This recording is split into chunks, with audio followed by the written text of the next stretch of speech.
Hello everyone, welcome to GATE academy. Chemical के channel पे आप सभी का स्वागत है। और केमिकल में ही मैं आपको बता दूं कि हिमांशु दुबे जो कि गेट एकेडमी के स्टूडेंट रहे हैं और ये एनआईटी रायपुर के स्टूडेंट हैं। गेट एकेडमी में जब हमारा रायपुर में ऑफलाइन, अभी फिर से ऑफलाइन स्टार्ट होने वाला है, बट जब रायपुर में ऑफलाइन चलता था तो ये रायपुर ऑफलाइन के स्टूडेंट हैं। और ये वाला जो सेशन है बहुत इंपॉर्टेंट होने वाला है उन बच्चों के लिए जो ऑफलाइन भी आना चाहते हैं पढ़ने के लिए, और उनके लिए भी इंपॉर्टेंट होने वाला है जो कॉलेज के साथ में प्रिपरेशन करना चाहते हैं। हिमांशु, सबसे पहले तो बहुत बहुत कॉन्ग्रेचुलेशंस आपको 49 रैंक के लिए भाई। Thank you sir, thank you so much. Himanshu, upon casual बात करने वाले कि कैसे आपने प्रिपरेशन करी और कैसा क्या। ये कोई इंटरव्यू नहीं है ना, ये जस्ट टॉक है, टॉपर्स टॉक है ये बेसिकली। हिमांशु, अपनी प्रिपरेशन का बताइए कि जब कहाँ से आपको ऐसा अंदर से फीलिंग आई कि मेरे को गेट की प्रिपरेशन करनी है कॉलेज के ड्यूरेशन में। हाँ सर, मैं जब थर्ड ईयर में आया तो सर पहले मेरे को फर्स्ट ईयर में सर मेरे पास केमिकल इंजीनियरिंग नहीं था।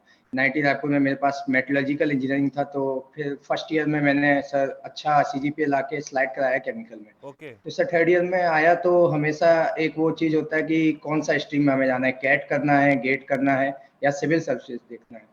तो सर मैंने पूरा प्लान किया। पहले मैंने समझा कि मेरे को आगे करना क्या है, तो मेरे को गेट समझ में आया कि गेट करना है। और मोटिवेशन ज़रूरी था कि क्यों करना है। तो मैं सर वीडियो वगैरह देखता था कि ओएनजीसी हुआ है, आईयूसीएल हुआ है, इन सब पीएसयू में क्या पर्क्स है, अलाउंस है, ये सर हमेशा एकदम फैसिनेट करता था। अच्छा। तो मैंने गेट का शुरू किया सर। फिर ओके। सर जब गेट का करना था तो अब कहाँ से करना है, तो मैंने देखा कि रायपुर में गेट एकेडमी सर एक ऑफलाइन कोचिंग है सर। और ऑफलाइन तब ऑफलाइन ही चलता था, ऑनलाइन का हाँ, तब इतना तो सीन नहीं था ऑनलाइन का सर। कुछ ऐसा था नहीं। हाँ सर। ठीक है। तो सर मैंने फिर गेट एकेडमी ज्वाइन किया सर थर्ड ईयर में। ओके। फिर गेट की प्रिपरेशन जब आपकी स्टार्ट हुई तो कॉलेज के साथ में मैनेज करने वाला पार्ट कैसे रखते थे। हालांकि तुम्हारी बैच से काफ़ी सारे लोग आते थे, सीनियर भी थे तुम्हारे, साथ जी वाले भी थे। कैसे मैनेज करते थे, टाइम कैसे मैनेज करते थे। जी सर, टीचर टीचर लोग थे जो गेट एकेडमी में पढ़ाते थे। पहले हम लोग वहाँ पे पहले क्लास करते थे सर कॉलेज का 5 बजे तक। फिर क्लास के बाद सर 5:30 से 8 बजे तक क्लास रहता था गेट एकेडमी में। और सर मेनली सैटरडे संडे को क्लास रहता था जो वीकली चलता था, उसमें कोर्स अच्छे से होता था। तो सर मैनेज करना काफ़ी डिफिकल्ट रहता था, लेकिन सर अब ये करना पड़ेगा अगर रैंक लाना है। तो स्टूडेंट को क्या सजेशन दोगे जो कॉलेज गोइंग स्टूडेंट है। जैसे तुम ऑफलाइन में पढ़े तो ऑफलाइन में फिर कैसा, मतलब तुमको कैसा लगता था एनवायरनमेंट पढ़ने के लिए, गेट का एनवायरनमेंट वहाँ पर रायपुर में गेट एकेडमी में कैसा फीलिंग थी तुम्हारी, तुम्हारा अपना ओपिनियन क्या है। हाँ सर, गेट एकेडमी में जब पढ़ता था तो मेरे क्लास के भी थे सभी लोग। और सभी गेट एकेडमी रायपुर ऑफलाइन से ही पढ़ते थे। और सर सीनियर लोग भी थे, सूर्या सर वगैरह लोग जो अभी बार्क में हैं। तो ये सब लोग भी थे। तो सर इन्वायरमेंट एकदम कॉम्पिटिटिव इन्वायरमेंट रहता था। जैसे कोई भी क्वेश्चन दिया है शबनम मैम ने, तो वो पूरा एकदम कॉम्पिटिटिव रहता था कि कौन पहले कर रहा है। तो वो सर इन्वायरमेंट जरूरी होता है सर ग्रोथ के लिए, ऐसा रहता था सर। बहुत बढ़िया। तो इन्वायरमेंट तो खैर स्टूडेंट को ऑफलाइन में अच्छा मिल ही जाता है। ऑनलाइन में जैसे अभी लोग ऑनलाइन भी पढ़ रहे हैं अभी, हमारा लाइव ऐप पे भी क्लासेस चलती है केमिकल की स्पेशली, तो वहाँ पे भी एक इन्वायरमेंट अच्छा खासा क्रिएट हो जाता है, चैट बॉक्स पे सब एक्टिव रहते हैं। आपको क्या लगता है कॉलेज के ड्यूरेशन में क्यों एक स्टूडेंट को कैंपस ना करके, और केमिकल वाले, स्पेशली मैं केमिकल की बात कर रहा हूँ, चाहे वो आपके कॉलेज का हो या कोई अदर कॉलेज का हो, गेट को क्यों प्रेफरेंस देना चाहिए। सर कैंपस में अगर आप जॉब लेंगे तो प्राइवेट जॉब मिलेगा, फर्स्ट थिंग ये है। तो गवर्नमेंट जॉब कितना सिक्योरिटी पर्क्स अलाउंस नहीं होगा, पहली चीज़।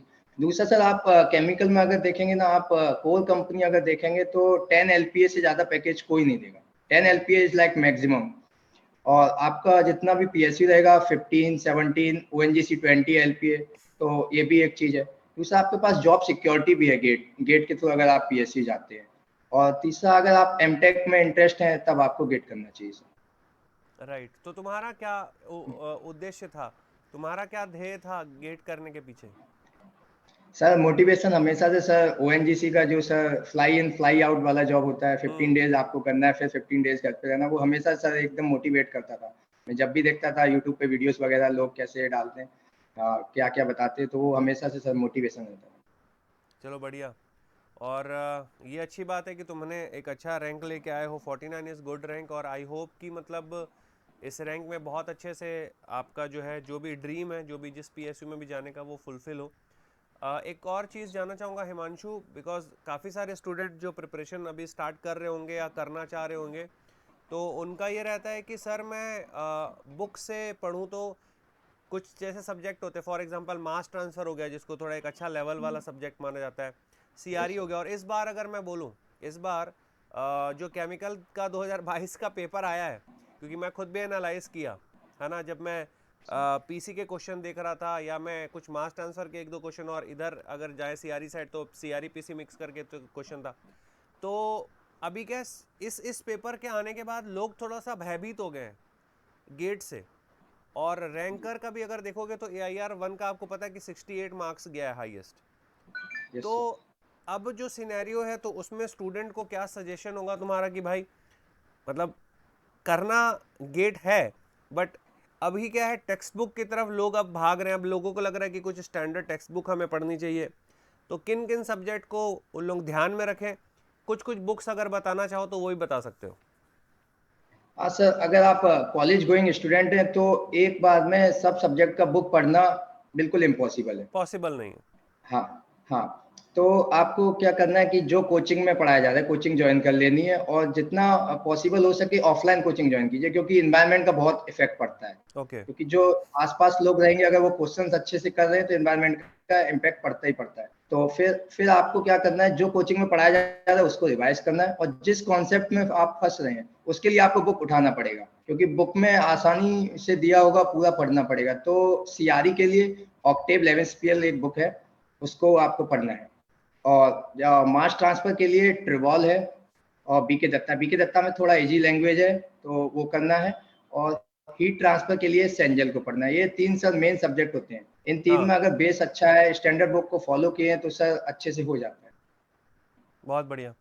आप जब पेपर दे रहे थे, बिकॉज इस बार मैं 2022 में, तो मेरे कई स्टूडेंट ऐसे हैं जो बहुत डरे हैं एग्ज़ाम देने के बाद में भी उनको काफ़ी डर लगा कि सर हमारा पेपर बिगड़ गया। तो जब तुम्हारा वो 3 घंटा चल रहा था गेट 2022 केमिकल का, तो तुम्हारे मन में क्या थॉट आ रहे थे कि भाई पेपर बड़ा ही खतरनाक है, रैंक कैसा आएगा, ये सब आ रहा था, कि तुम क्वेश्चन को बना रहे थे? सर मेरा स्ट्रेटजी ये था कि पहले 1 आवर में पूरा टेक्निकल क्वेश्चन देख लेना है, जो बन रहा है उसको बनाते जाना है 1 मिनट के अंदर, और पूरा टेक्निकल एक बार घुमा देना है। तो मेरा सर वही टेक्निक था। और मैं सर पेपर जब दे रहा था ना, तो मैं अपनी फुल स्पीड पे था, लेकिन फिर भी पेपर हो नहीं रहा था। तो इतना मेरे को पता चल गया था 1 आवर में कि लेंथी पेपर है, ऑब्वियस सी बात। तो मैंने एक्यूरेसी पे फोकस किया कि एक्यूरेसी इसमें अगर एक्यूरेट रहेगा तो हो जाएगा। तो बहुत से क्वेश्चन ऐसे थे जो सर बन सकते थे, लेकिन टाइम की वजह से नहीं बन पा रहे थे। और काफ़ी सर स्ट्रेस तो था पेपर में उस टाइम, 2022 के टाइम। इवन मैं जब निकला भी था तो मेरे को एकदम ऐसा लग रहा था कि इस बार शायद उतना अच्छा रैंक नहीं आ पाएगा, क्योंकि उतना अच्छा पेपर नहीं गया था। क्योंकि मैक्सिमम मैं देख रहा हूँ आपका कितना मार्क्स था, 49 रैंक है, रैंक 49 है, मार्क्स हाँ सर। कितना था? सर 52.67। बताओ। तो मतलब इस कदर पेपर था कि भाई रैंक और मार्क्स बिल्कुल मैच कर रहे हैं यहाँ पे, है ना? 49 और sir 42। Last year sir 55 marks था मेरा, और 580 रैंक था सर। तो सर ये, मार्क्स उतना ही है, लेकिन रैंक कितना घट हाँ, गया। तो ये बहुत इंपॉर्टेंट है कि इस बार केमिकल का पेपर वैसा आया है। हालांकि ऐसा ज़रूरी नहीं है।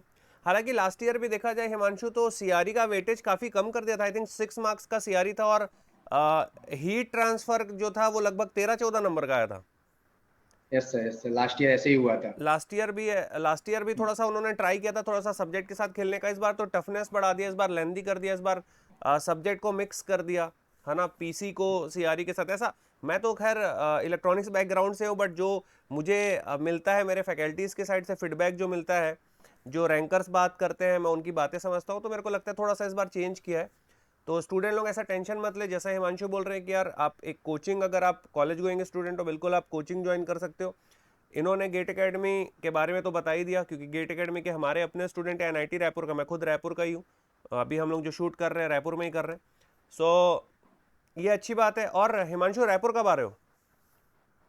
सर मैं अभी बाग का पेपर देने सर 3 अप्रैल को आ रहा हूँ। क्या बात है। तो फिर अपन मिलते हैं और हिमांशु का ये रैंक हम लोग सेलिब्रेट करने वाले हैं। बार्क में हमारा एक और जो स्टूडेंट है सूर्या, वो भी अभी प्लेस्ड है यस सर। और वो भी बिल्कुल बिजी है, फुल पैक चल रहा है ना। उससे बात उसको उसके पास बात करने का भी अभी फुर्सत नहीं है भाई, अलग ही लेवल पे अभी चल रहा है। तो काफ़ी सारे स्टूडेंट हैं हमारे। अभी मुकुल का भी इंटरव्यू आया है इस चैनल पे अभी थोड़ी देर के बाद। अभी ये वाला हिमांशु का भी जो है टॉपर स्टॉक आपको दिखेगा। So Himanshu, thank you so much and all the best for your upcoming goals. जो भी तुम्हारे गोल्स हैं सबके लिए बहुत बहुत all the best. Thank you sir, thank you so much sir. Thank you dear, thank you so much.